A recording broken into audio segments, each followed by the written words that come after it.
8. 마리아 공작경에는 안드레이 공작이 생각한 대로 모스크바에 있지 않았고 위험에서 벗어나 있지도 않았다. 알파티치가 스몰렌스크에서 돌아온 이후 노 공작은 갑자기 꿈에서 깨어나 제정신을 차린 것 같았다. 그는 여러 마을에서 민병을 모아 그들에게 무기를 지급하라고 지시한 뒤 총사령관에게 편지를 썼다. 그는 편지에서 러시아의 최고 참 장군들 가운데 한 사람이 포로로 잡히거나 죽임을 당할 그곳 리시의 고리를 방어하기 위해 어떤 대책을 마련할지 말지는 총사령관의 재량에 맡기겠지만 자신은 끝까지 남아 리시의 고리를 방어하겠노라고 자신의 의향을 밝혔다. 그리고 집의 식솔들에게도 자신은 리시의 고리에 남을 것이라고 선언했다.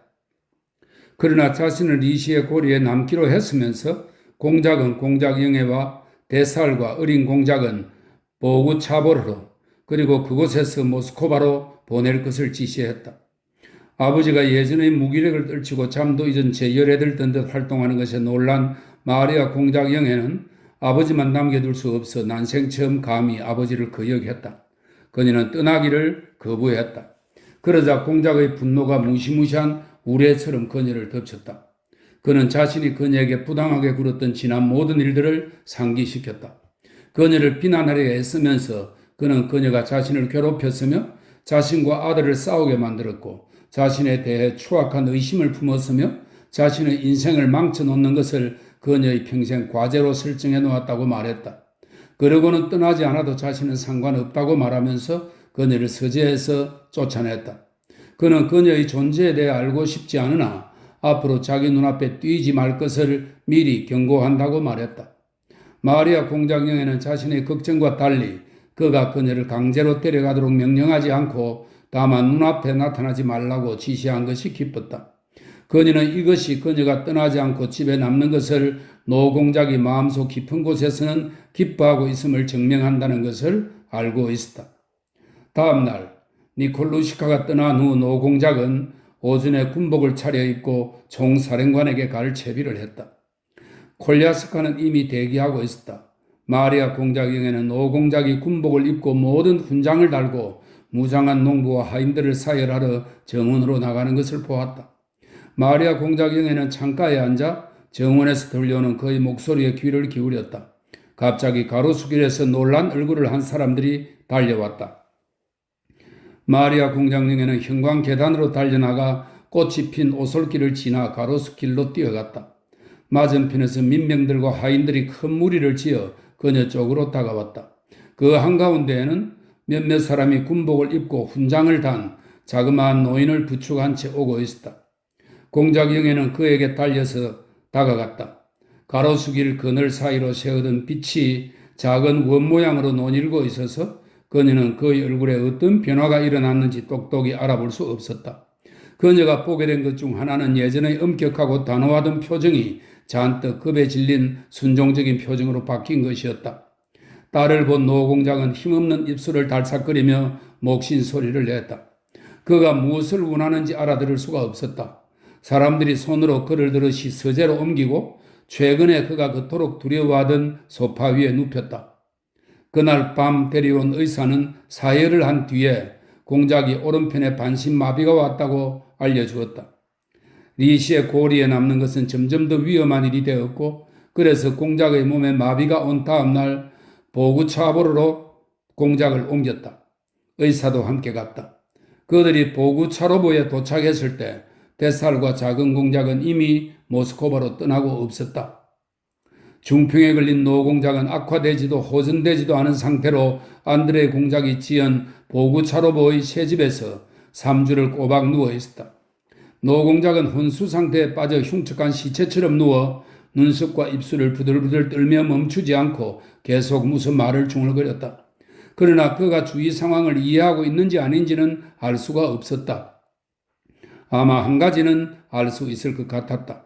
그것은 그가 고통스러워하고 있으며 여전히 무언가를 더 표현할 필요를 느낀다는 점이었다. 하지만 그것이 무엇인지는 아무도 몰랐다. 그것은 정신이 반쯤 나간 병자의 변덕 같은 것이었을까? 혹은 전쟁의 전반적인 과정 혹은 가족의 상황에 관한 것이었을까? 의사는 노공작이 표현하는 동료는 아무 의미도 없으며 그것의 원인은 육체적인 것이라고 말했다.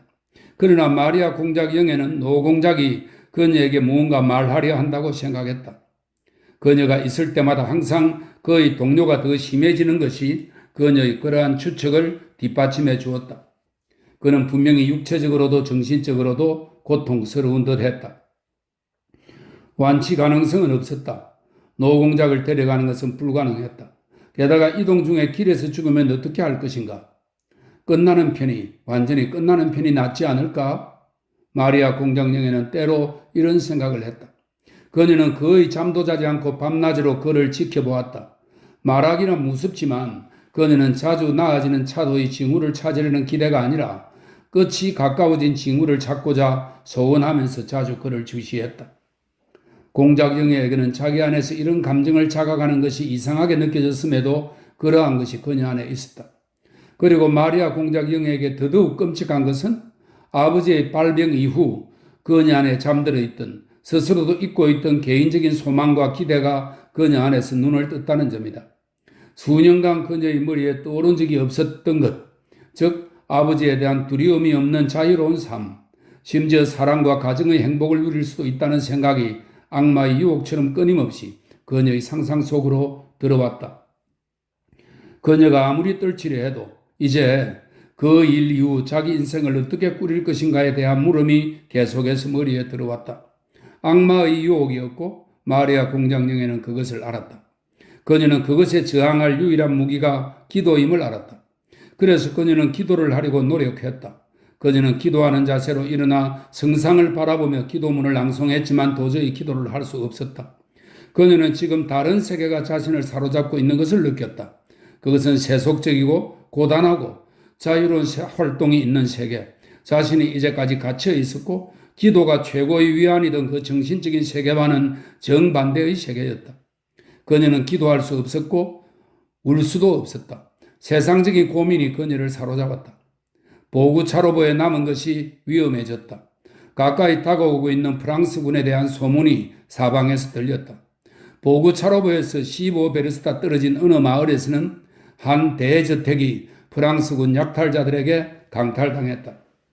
의사는 공작을 더 멀리 데려가야 한다고 주장했다. 귀족 회장도 마리아 공작 영애에게 관리를 보내 가급적 빨리 떠나라고 설득했다. 경찰서장도 보구차로보에 와서 똑같은 주장을 하면서 프랑스군이 40베르스타 떨어진 곳에 있고 프랑스군의 선언문이 마을마다 돌고 있으며 공작 영애가 15일까지 아버지를 모시고 떠나지 않으면 자기는 아무것도 책임질 수 없다고 말했다. 공작 영애는 15일에 떠나기로 결심했다. 그녀는 준비에 신경 쓰고 모두들 그녀에게 보내는 지시를 내리느라 하루 종일 분주했다. 그녀는 14일에서 15일에 걸친 밤을 옷도 벗지 않은 채 평소처럼 공작이 누워있는 방의 옆방에서 보냈다. 그녀는 몇 차례나 잠에서 깨어 노공작의 신음소리, 웅얼거리는 소리, 침대의 삐걱대는 소리, 노공작을 돌려눕히는 티용과 의사의 발소리를 들었다. 그녀는 몇 차례나 문가에서 귀를 기울였다. 오늘따라 노공작이 평소보다 더 크게 웅얼거리고 더 빈번하게 뒤척이는 것 같았다. 그녀는 잠을 이룰 수 없어 몇 번이고 문가로 다가가 귀를 기울였다. 들어가고 싶었으나 그러지 못하고 망설였다. 비록 노공작이 말을 하지는 않았지만 공작 영애는 남들이 자기를 무서워하는 표정을 공작이 얼마나 기분 나쁘게 여기는지 직접 보았고 잘 알았다. 자신이 이따 그 무심결에 그를 물끄러미 바라볼 때면 그가 그 시선을 불쾌하게 외면하는 것을 눈치채고 있었다. 그녀는 자신이 평소와 다르게 밤에 찾아가면 그가 역정을 내리라는 것도 알았다. 그러나 그녀는 지금까지 아버지를 잃는다는 것이 그토록 슬프고 그토록 두려웠던 적이 없었다. 그녀는 그와 함께했던 자신의 전 생애를 떠올렸고 그의 모든 말과 행동에서 그녀에게 보내는 그의 사랑의 표현을 발견했다. 드문드문 그러한 회상들 가운데 그녀의 상상 속으로 악마의 유혹, 즉 그의 죽음 후에 무슨 일이 일어날 것이며 그녀의 새로운 자유로운 삶은 어떻게 펼쳐질 것인가에 대한 생각이 파고들었다. 그때마다 그녀는 혐오를 느끼며 그 생각들을 쫓아냈다. 아침 무렵 그가 잠잠해졌고 그녀도 잠이 들었다. 그녀는 늦게 잠에서 깼다. 잠에서 깰 때 찾아오는 진실함은 그녀가 아버지의 병에서 무엇이 그녀를 가장 많이 신경 쓰게 하는지 스스로에게 분명히 보여주었다. 잠에서 깬 그녀는 문 너머에서 일어나는 일에 귀를 기울였다. 그리고 노공작의 신음소리를 듣자 한숨을 내쉬며 모든 것이 여전히 그대로라고 혼자 말을 했다. 무슨 일이 있겠어? 내가 도대체 뭘 바란 거지? 내가 아버지의 죽음을 원하다니.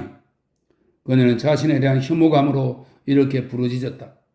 그녀는 옷을 입고 세수를 하고 기도문을 읽고 현관 계단으로 나갔다. 현관 계단 쪽으로 말을 매지 않은 성령 마차가 서 있었고 사람들이 그 안에 물건을 싣고 있었다.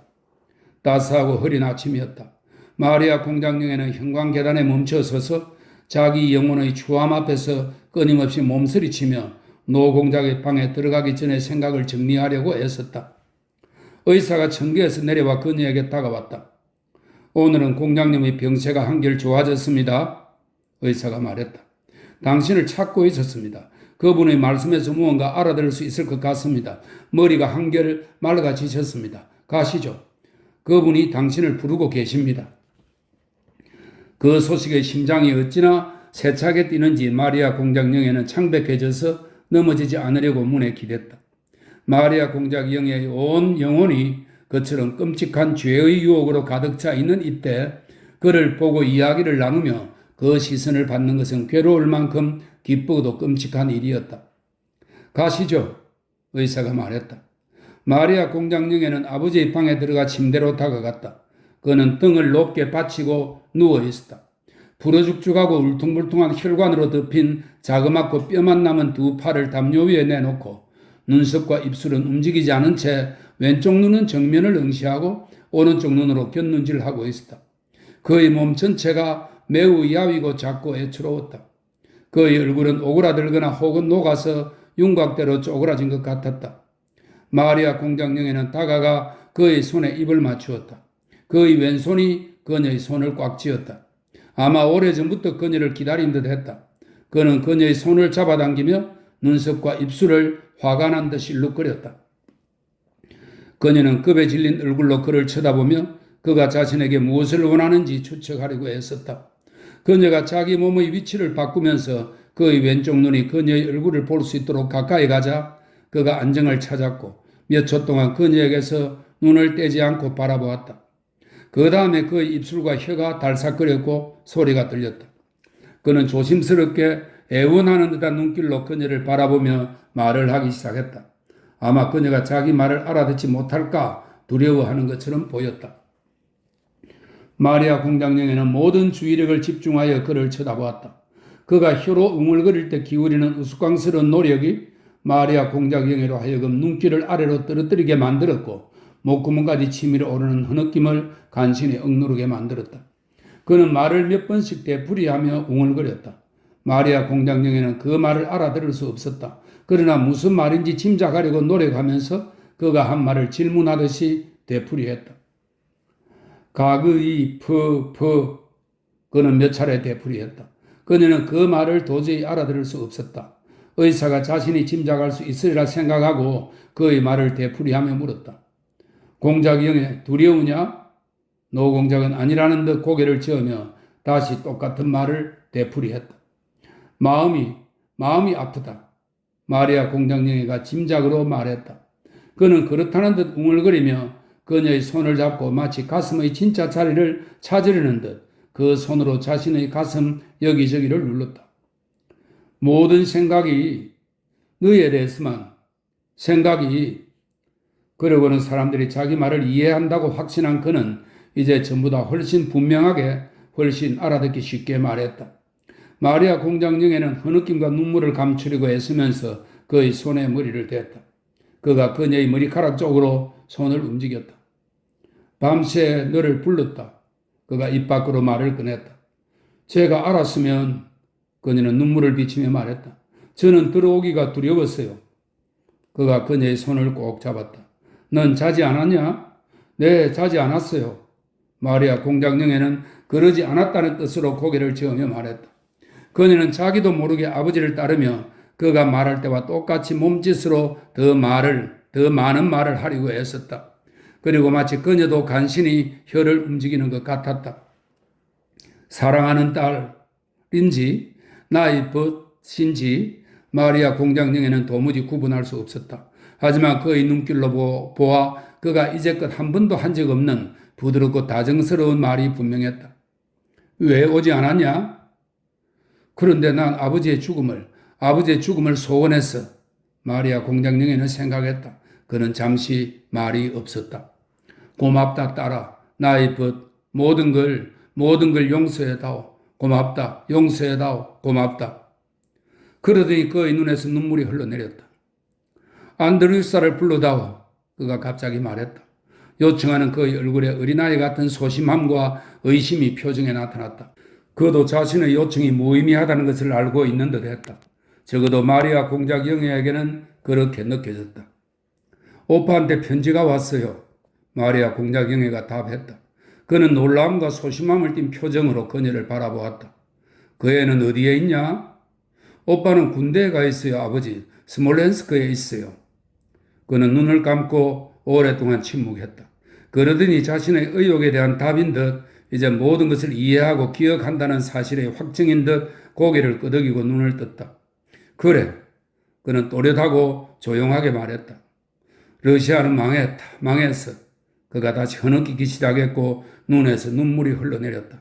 마리아 공작 영애는 더 이상 참을 수 없어 그의 얼굴을 바라보며 함께 울었다. 그는 다시 눈을 감았다. 그의 흐느낌이 멈추었다.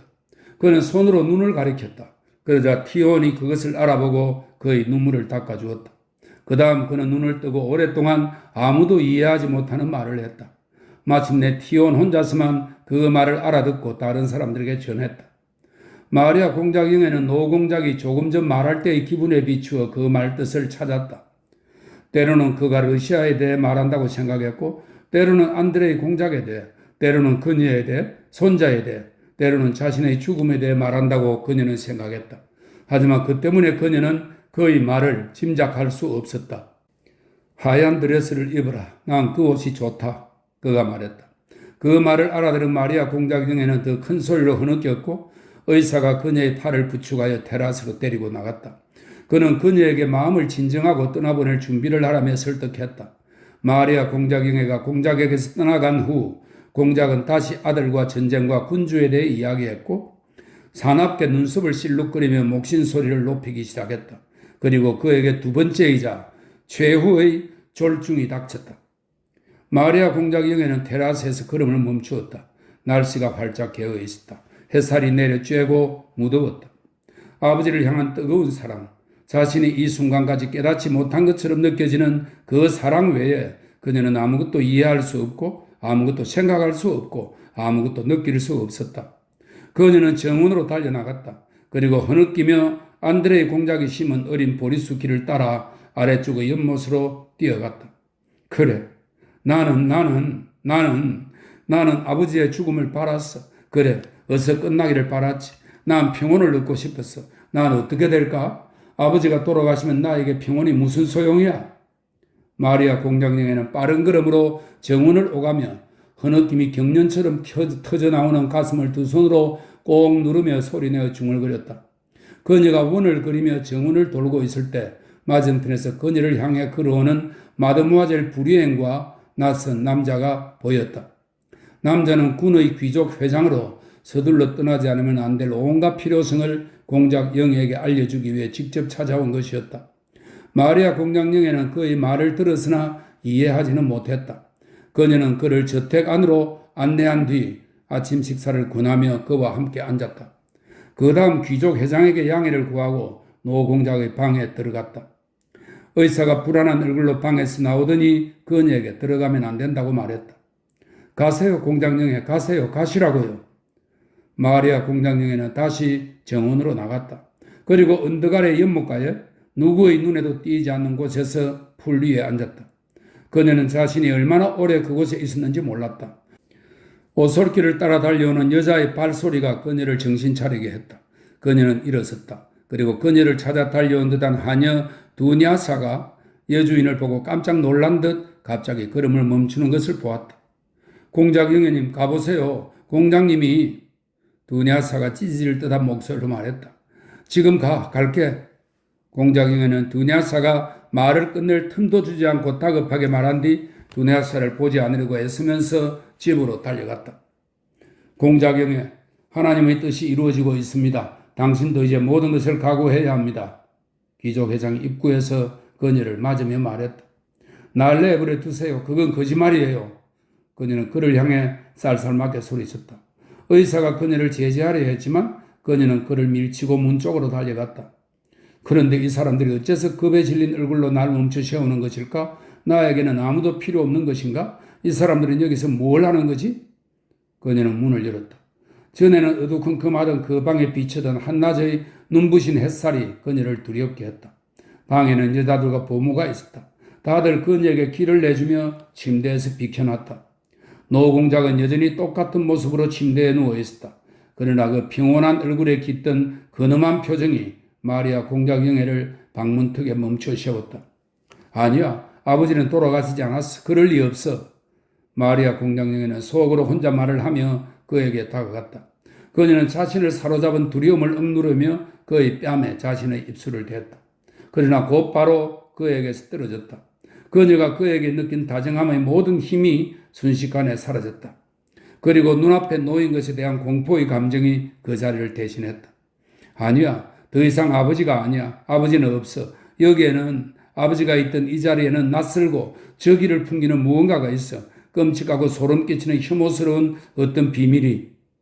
마리아 공작령은 두 손으로 얼굴을 가린 채 자신을 부축하고 있던 의사의 품에 쓰러졌다. 귀여움과 의사가 보는 앞에서 여자들은 노공작을 시키고 벌어진 입을 굳지 않도록 손수건으로 머리를 동여매고 벌어진 두 다리를 다른 손수건으로 묶었다. 그런 다음 훈장이 달린 제복을 입히고 작게 오므라든 육체를 테이블에 올려놓았다.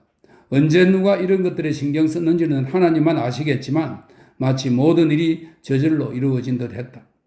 밤이 깊어지자 관 주위에 촛불이 켜지고 관 위에 뚜껑이 덮이고 마루 위에 노간주 나무 가지가 뿌려지고 죽은 사람의 오그라든 머리 아래에 인쇄된 기도문이 놓였다. 부제가 한 구석에 앉아 시편을 낭독했다. 마치 말들이 죽은 말들에게 달려들어 서로 북적대며 그 위에서 푸르르 하고 콧김을 내뿜는 것처럼 그렇게 귀족 회장, 촌장, 안악들 등 남이며 가족이며 누구라 할 것 없이 모두 응접실의 관 주위에 모여들었다. 그리고 모두들 두려움에 찬 고정된 시선으로 성호를 걷고 고개 숙여 절했고 노공작의 뻣뻣하게 굳은 차가운 손에 입을 맞추었다. 9. 보구차로부는 안드레이 공작이 정착하기 전까지 언제나 주인의 눈밖에 나던 영지였고 보구차로부의 농민들은 리시에고리의 농민들과 전혀 다른 기질을 띠었다. 두 지역 농민들은 말투, 복장, 기질면에서 서로 달랐다. 보구차로부의 농민들은 대초원의 사람들로 불렸다. 노공작은 그들이 추수를 돕거나 연못과 도랑을 파기 위해 리시에고리에 올 때면 그들의 일에 대한 인내심을 칭찬하면서도 그들의 야만성 때문에 그들을 좋아하지 않았다. 최근에 안드레이 공작이 보구차로부에 머물면서 병원들, 학교들, 소장료 경감 등과 같은 새로운 제도를 도입했지만 그들의 기질을 조금도 완화시키지 않았고 반대로 노공작이 야만성이라고 일컬은 특징들을 더욱 강화시켰다. 그들 사이에서는 혹은 그들 모두가 카자크로 편입될 것이라거나 혹은 새로운 종교로 개종당할 것이라는 소문, 혹은 차르의 어떤 문서, 혹은 1797년 파벌 페스트로비치에 대한 맹세에 관한 소문, 혹은 7년 후 다시 권좌에 오를 표트르 페오도로비치에 대한 소문, 그의 통치 아래에서는 모든 것이 너무도 자유롭고 단순하여 아무 제약도 없을 것이라는 소문 등 언제나 모호한 풍문들이 떠돌았다. 전쟁과 보나파르트와 그의 침략에 대한 소문은 그들 사이에서 적 그리스도, 세상의 종말, 완전한 자유에 대한 그 모호한 개념들과 결합되었다. 보구차로부 부근에는 큰 마을들이 있었는데 국유지이거나 소장료를 받는 지주들의 영지였다. 그 지역에 사는 지주들은 아주 적었다. 하인과 비문명자도 아주 드물었다. 그리고 이 지역에 사는 농민들의 삶 속에는 러시아 민중의 삶 속에 흐르는 현대인들에게는 그 이유와 의미가 설명될 수 없는 그러한 신비한 흐름이 다른 지역에 비해 더 뚜렷하고 강렬하게 나타났다. 그런 현상들 가운데 하나가 20년 전쯤 그 지역 농민들 사이에 나타난 따뜻한 강들 쪽으로 이주하려는 움직임이었다. 보구차로보 농민들을 포함해 수백 명의 농민들이 갑자기 가축을 팔고 가족들과 함께 남동쪽 어딘가로 떠나기 시작했다. 마치 새들이 바다 건너 어딘가로 날아가듯 이 사람들은 아내와 아이들을 데리고 그들 가운데 아무도 가본 적이 없는 남동쪽의 그곳으로 몰려갔다. 그들은 대상행렬처럼 일어나거나 개별적으로 몸값을 지불하고 자유를 얻거나 주인으로부터 도망치거나 한 뒤 마차나 도보로 그곳 따뜻한 강을 향해 떠났다. 많은 사람들이 처벌을 받고 시베리아로 추방되었고 많은 사람들이 추위와 굶주림으로 길에서 죽었으며 많은 사람들이 스스로 돌아왔다. 그 움직임은 뚜렷한 이유 없이 시작되었던 것처럼 마찬가지로 그렇게 저절로 잦아들었다. 그러나 수면 아래의 흐름은 그 민중 안에서 거침없이 흐르면서 똑같이 이상하고 갑작스럽게 동시에 소박하고 자연스럽고 힘차게 나타날 어떤 새로운 힘들을 준비하고 있었다.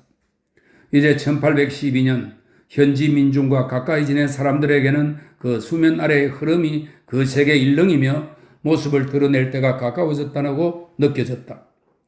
노공작이 임종하기 얼마 전에 보구차로보로 온 알파티치는 민중 사이에 동료가 일고 있음을 눈치챘다. 또 리시의 고리 지역 반경 60베르스트 안에 거주하는 농민들이 전부 피난한 것과 반대로 보구차로보의 대초원에 거주하는 농민들은 소문대로 프랑스군과 교류하고 어떤 문서를 받아 자기들끼리 돌려보면서 그 지역에 계속 남아있다는 사실을 알아차렸다. 그는 자기에게 충성하는 하인들을 통해 농촌 공동체에 큰 영향을 끼치는 카프르라는 농부가 며칠 전 관청의 짐수레를 타고 어디론가 갔고 가자크는 주민들이 떠난 마을을 짓밟았지만 프랑스군은 그런 마을을 건드리지 않았다는 소식을 가지고 돌아왔다는 것을 알게 되었다. 알파티치는 또 다른 농부가 전날 프랑스군이 주둔한 비슬로우 호보라는 마을에서 프랑스군 장군으로부터 문서를 받아온 사실도 알았다. 그 문서는 주민들이 마을에 남는다면 프랑스군은 주민들에게 어떤 해도 끼치지 않고 주민들에게 가져가는 모든 것에 대금을 치르겠다는 것을 알리고 있었다. 농부는 그 증거로 비슬로우 호보에서 근초의 선불금으로 받은 100루블러치 지폐 다발을 가져왔다. 그는 그것들이 위조 지폐인 것을 몰랐다. 마지막으로 알파티치가 알게 된 가장 중요한 사실은 그가 공작 영예의 짐을 보구차로부에서 실어갈 수 있도록 짐 수레를 모으라고 촌장에게 명한 바로 그날 마을에서 아침 일찍 집회가 열렸으며 그 자리에서 어디로도 떠나지 말고 사태를 기다려보자는 결정이 내려졌다는 것이다.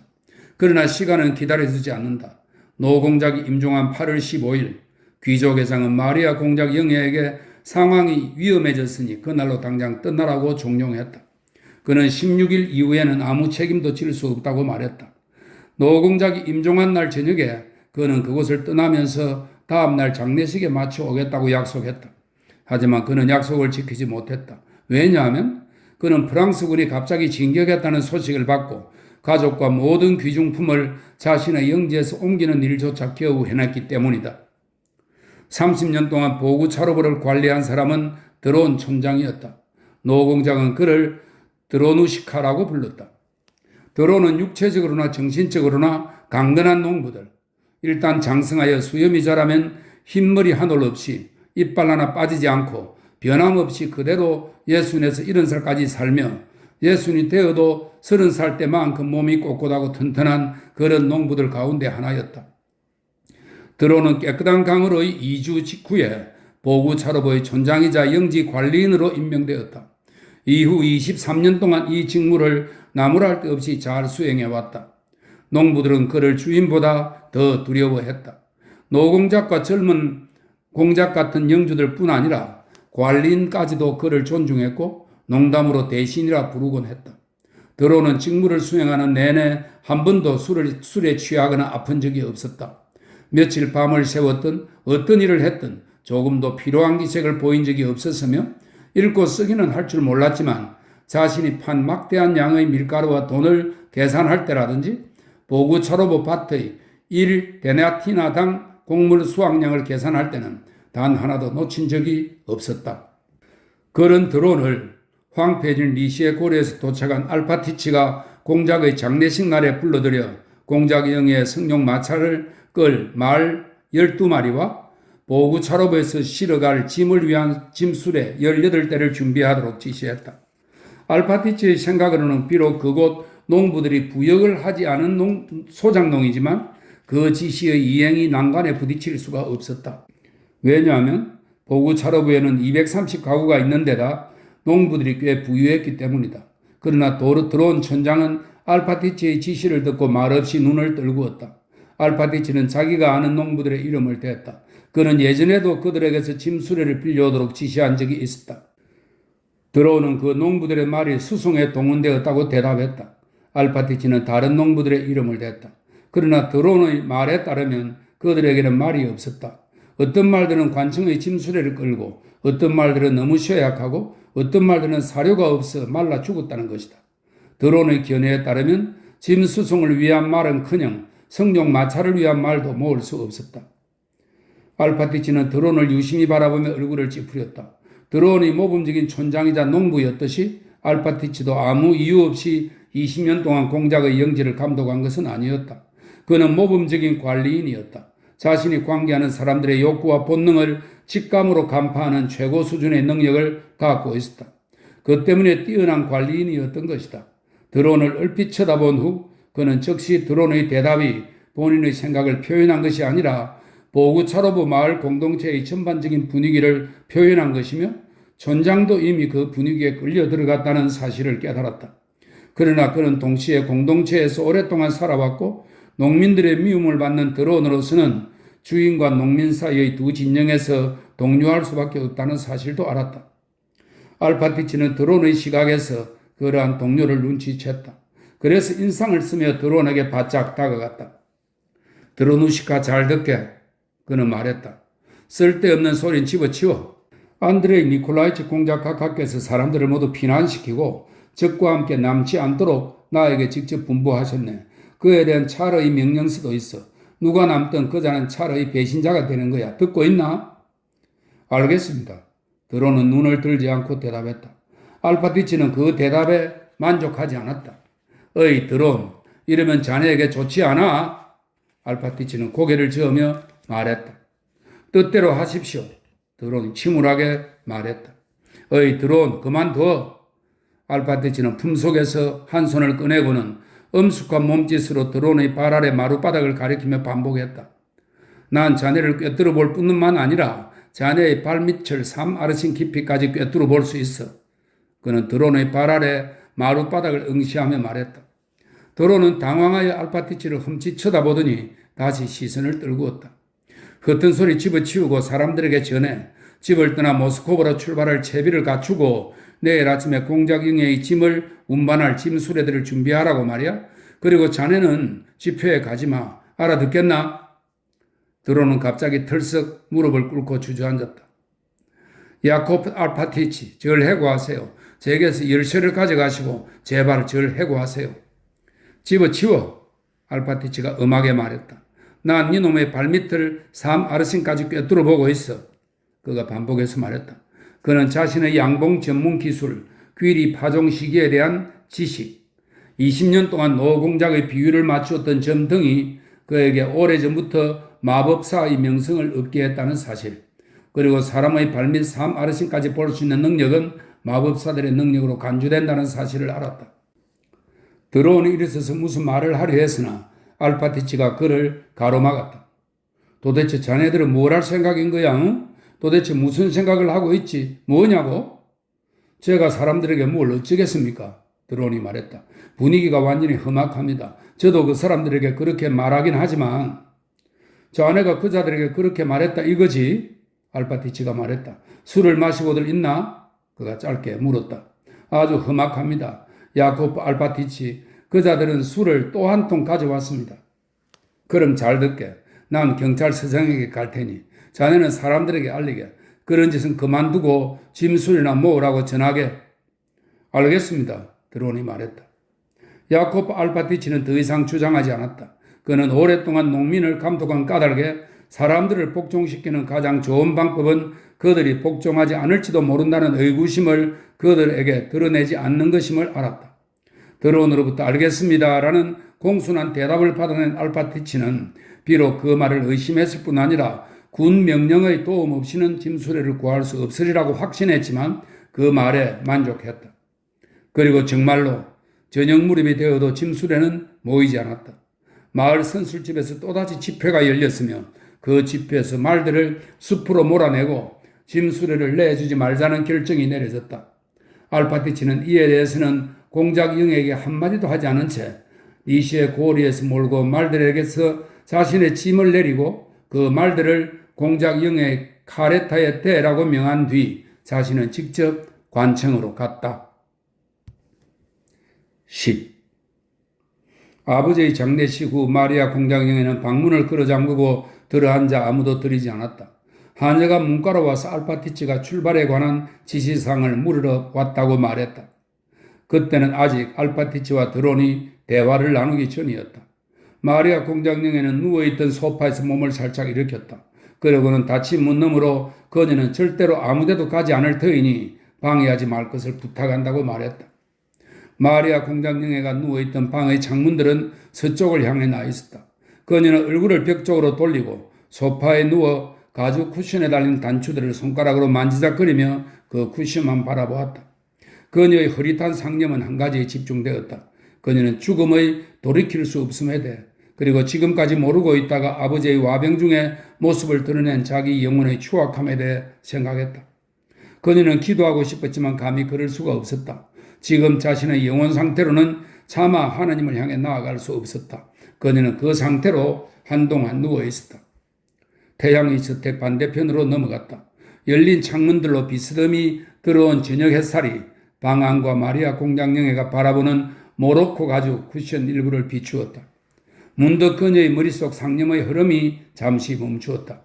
그녀는 무의식적으로 몸을 일으켜 머리칼을 매만지며 자리에서 일어났다.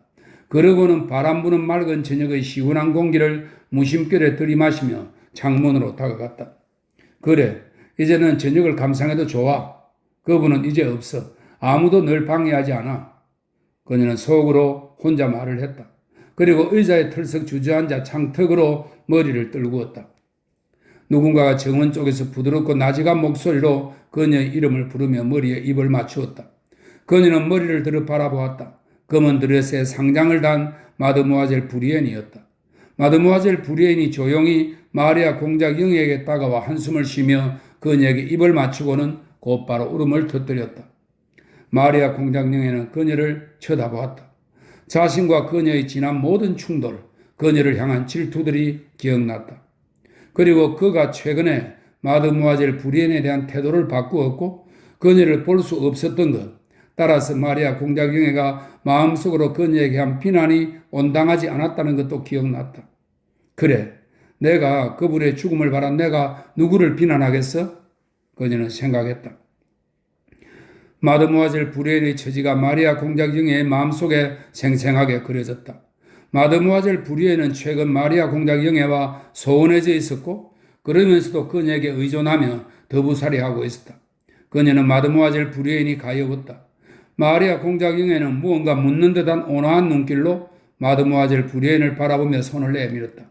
그러자 마드모아젤 부리엔은 왈칵 울음을 터뜨렸다. 그녀는 마리아 공작영애의 손에 입을 맞추고 공작영애에게 닥친 슬픔을 이야기하며 자신이 그 슬픔을 함께할 사람인 것처럼 행동했다. 그녀의 슬픔을 달랜 유일한 위로는 공작영애가 그녀에게 슬픔을 함께 나누는 일을 허락하는 것이라고 말했다. 그녀는 크나큰 슬픔 앞에서 예전의 모든 오해를 없애야 하고 그녀는 모든 사람 앞에 결백하고 그분도 그곳에서 자신의 사랑과 감사를 보고 있을 거라고 말했다. 공작영애는 그녀의 말을 듣고 있었지만 그 말 뜻을 이해하지 못한 채 그저 이따금 그녀를 쳐다보며 그 목소리의 울림에 귀를 기울일 뿐이었다. 사랑하는 공작영애, 당신의 처지는 2배로 더 끔찍하겠죠? 마드모아젤 부리엔이 잠시 침묵하더니 말했다. 난 당신이 자신에 대해 생각할 수 없었고 지금도 그럴 수 없다는 것을 이해해요. 하지만 난 당신을 사랑하기 때문에 의무적으로라도 이럴 수밖에 없어요. 알파티치가 당신을 찾아왔죠? 그가 출발에 대한 이야기를 하지 않던가요? 그녀가 물었다. 마리아 공작영애는 대답하지 않았다. 누가 어디로 가야 한다는 것인지 알 수 없었다. 이런 때 과연 무엇을 착수하고 무엇을 생각할 수 있을까? 어떻게 하든 똑같지 않을까? 그녀는 대답하지 않았다. 사랑하는 말이 알고 있어요? 마드모아젤 브리엔이 말했다. 우리가 위험에 처한 것, 우리가 프랑스군에 포위된 것을 아시나요? 지금 떠나는 것은 위험해요. 만약 지금 떠나면 우리는 분명히 포로가 될 거예요. 그리고 그 다음에 어떻게 될지는 하나님만 아시겠죠? 마리아 공장장에는 친구가 무슨 말을 하는지 이해하지 못한 채 그녀를 쳐다보았다. 지금 나로서는 무엇가 어떻게 되든 상관없다는 걸 누군가 알아주었으면 마리아 공장장애가 말했다. 물론 나는 무슨 일이 있어도 그분을 떠나고 싶지 않아요. 알파티치가 출발에 대해 무언가 말을 하긴 했어요. 그와 이야기해 봐요. 난 아무것도 할 수 없고 또 하고 싶지도 않아요. 그 사람과 이야기했어요. 그 사람은 우리가 내일 떠나기를 바라고 있어요. 하지만 내가 생각하기에 지금은 여기 남는 것이 더 좋을 것 같아요. 마드모아젤 브리엔이 말했다. 왜냐하면 말이죠. 사랑하는 말이 당신도 동의하겠지만 가는 도중에 병사들이나 폭동을 일으킨 농부들에게 잡히면 끔찍할 테니까요. 마드모아젤 브리엔은 손가방에서 흔치 않은 외제 종이에 인쇄된 프랑스 라모 장군의 성명서를 꺼냈다. 주민들이 자기 집을 버려서는 안 된다는 프랑스 당국이 주민들에게 마땅한 보호를 제공할 것이라는 내용의 성명서였다. 마드모아젤 브리엔이 공작영에게 그것을 건넸다. 이 장군에게 호소해보는 편이 좋다고 생각해요. 마드모아젤 브리엔이 말했다. 난 당신이 마땅히 존중받을 거라고 확신해요. 마리아 공작영에는 성명서를 읽었다. 그녀의 얼굴이 눈물 없는 흐느낌에 실룩거렸다. 이건 누구를 통해서 받았죠? 그녀가 말했다. 아마도 이름을 보고 내가 프랑스 사람이란 걸 안 것 같아요. 마드모아젤 브리엔이 얼굴을 붉히며 말했다. 마리아 공작영에는 성명서를 들고 창가에서 일어나 창백한 얼굴로 방을 나가 이전에 안드레 공작이 사용했던 서재로 향했다. 두나샤, 알파티치든 드루누시카든 아무나 불러다 줘. 마리아 공작영애가 말했다. 그리고 마드모아젤 브리엔의 목소리가 들리자 아말리아 카볼로모나에게는 내 방에 들어오지 말라고 전해줘 라고 덧붙였다. 어서 떠나야 해. 마리아 공작영애는 자신이 프랑스군의 수중에 남게 될지도 모른다는 생각에 두려움을 느끼며 말했다. 안드레 공작이 내가 프랑스군의 손안에 있다는 걸 알게 된다면 내가 니콜라이 안드레이치 폴콘스키 공작의 딸인 내가 라모 장군에게 도움을 청하고 그 은혜를 입는다니. 이런 생각이 그녀를 두려움으로 몰아가고 몸서리를 치게 하고 얼굴을 붉어지도록 했으며 이제껏 경험한 적 없는 적의와 긍지가 솟구치도록 만들었다. 다만 자기 입장에서는 괴롭고 무엇보다 모욕적인 온갖 일들이 머리에 생생하게 떠올랐다. 그들, 프랑스인들이 이 집에 살게 돼 라모 장군이 안드레 공작의 서재를 차지할 거야. 재미삼아 안드레 공작의 편지와 서류를 뒤적이고 읽어보겠지? 마드모아젤 브리엔은 경의를 표하며 라모 장군을 맞이할 테고 그들은 호의를 베풀어 내게 방 한 칸을 내주겠지. 병사들은 이제 막 흙을 덮은 무덤을 파헤쳐 아버지의 몸에서 십자가와 훈장을 벗겨낼 거야. 그들은 나에게 러시아군을 이긴 이야기를 할 테고 나의 슬픔에 공감하는 척 하겠지. 마리아 공작영애는 생각했다. 하지만 그것은 자신의 견해가 아니었다. 그녀는 자신이 아닌 아버지와 오빠의 견해에 비추어 생각하는 것이 자기의 의무라고 생각했다. 그녀로서는 자신이 어디에 있든 자신에게 무슨 일이 생기든 아무래도 좋았다.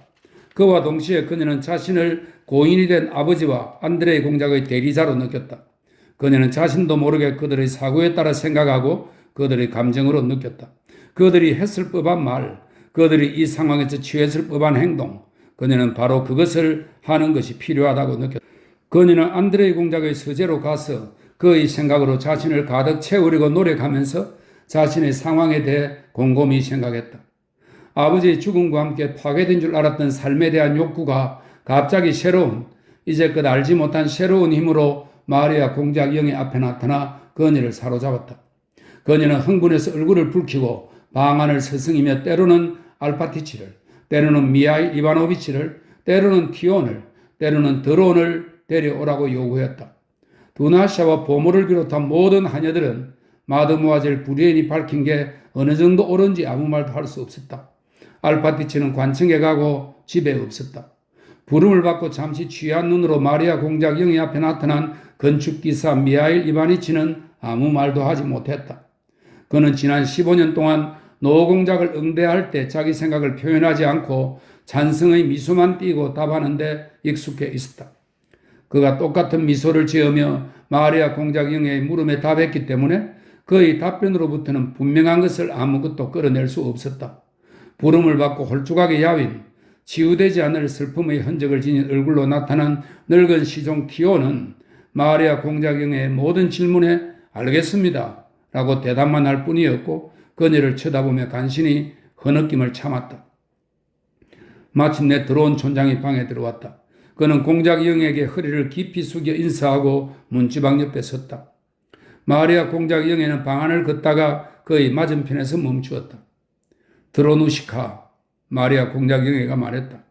그녀는 그에게서 의심할 여지 없는 벗을 매년 베아지마의 장터에 갈 때마다 매번 특별히 생강빵을 사서 돌아와 빙그레 웃으며 그녀에게 건네던 드로누시카를 보았다.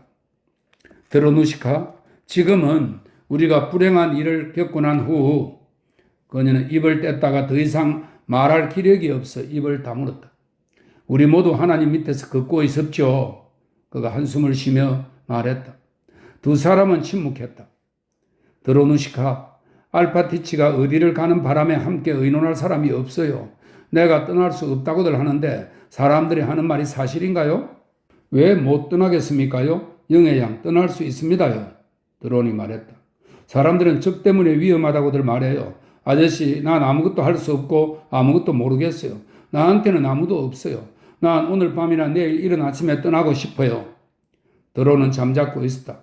그는 눈을 치뜨고 마리아 공작 영예를 힐끔거렸다. 말이 한마디도 없습니다요. 그가 말했다. 야곱 알파티치에게도 그렇게 말했었죠. 어째서 말이 없다는 거죠? 공작 영예가 말했다. 모든 게 하나님께 벌을 받아서 입죠. 드론이 말했다. 우리가 가진 말은 군대가 모두 징발에 갔었죠. 어떤 말들은 떼져버렸고요. 올해가 그런 해입니다. 말을 먹이는 것은 고사하고 우리라도 굶어 죽지 말아야 할 텐데요. 그래서 요즘 같아서는 사흘 동안 아무것도 먹지 못하고 앉아만 있었죠. 아무것도 없어요. 우리는 완전히 몰락했습니다요. 마리아 공작 영예는 그가 하는 말을 주의 깊게 들었다. 농부들이 몰락했다고요? 그들에게 곡물이 없나요? 그녀가 물었다. 굶어서 죽어가고 있습니다요. 드론이 말했다. 짐술에는커녕 드로누시카, 왜 말하지 않았어요? 그 사람들을 도울 수 없을까요? 내가 할 수 있는 무슨 일이든 다 하겠어요.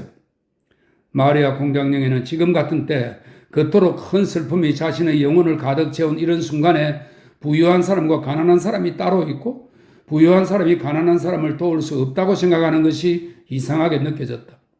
그녀는 주인의 곡식이라는 것이 있으며 그것을 농부들에게 나누어 주기도 한다는 것을 어렴풋이 알고 있었고 또 듣기도 했다. 또 옷받은 그녀의 아버지든 공궁에 빠진 농부들에게 그것을 내주는 것을 거절하지 않으리라는 것도 알았다. 그녀는 다만 농부들에게 곡물을 분배하는 문제로 그녀가 지시하려는 말에 어떤 식으로든 실수를 하게 될까 두려울 뿐이었다. 그녀는 자기 앞에 그런 돌볼거리가 나타난 것에 기뻤다. 그 돌볼거리 때문에 자기 슬픔을 잊는 것이 부끄럽지 않았다. 그녀는 드로누시카에게 농부들의 공궁에 대해 그리고 보구차로보에 주인의 곡식이 있는지에 대해 자세히 묻기 시작했다. 우리에게 정말 주인의 곡식이 있나요? 오빠의 곡물 말이에요. 그녀가 물었다. 주인의 곡식은 전부 그대로 있습니다요. 드론이 자랑스레 말했다. 우리 공장님께서 팔지 말라고 분부하셨거든요. 그걸 농부들에게 내줘요. 그들에게 필요한 만큼 다 줘요. 내가 오빠의 이름으로 허락할게요. 마리아 공작 영예가 말했다. 드론은 아무 대답도 하지 않고 깊은 한숨을 쉬었다. 당신이 그 사람들에게 곡물을 나누어 줘요. 혹시 그것으로 충분하다면 말이에요. 전부 나누어 줘요. 내가 오빠 이름으로 지시하겠어요. 그리고 그들에게 말해줘요. 우리의 것은 그들의 것이기도 하다고요. 우리는 그들을 위해서는 아무것도 아깝지 않아요. 그들에게 그렇게 말해요. 공작 영예가 말하는 동안 드론은 그녀를 뚫어지게 바라보았다. 절 해구해 주십시오, 아가씨. 제발 저에게는 열쇠를 가져가십시오. 그가 말했다. 23년 동안 일하면서 나쁜 짓은 하지 않았습니다요. 제발 절 해구해 주십시오. 마리아 공작 영예는 그가 무엇을 원하는지 왜 해고해 달라는지 이해할 수 없었다. 그녀는 그의 충직함을 의심한 적이 결코 없으며 자신은 그와 농부들을 위해 무엇이든 할 각오도 되어 있다고 대답했다.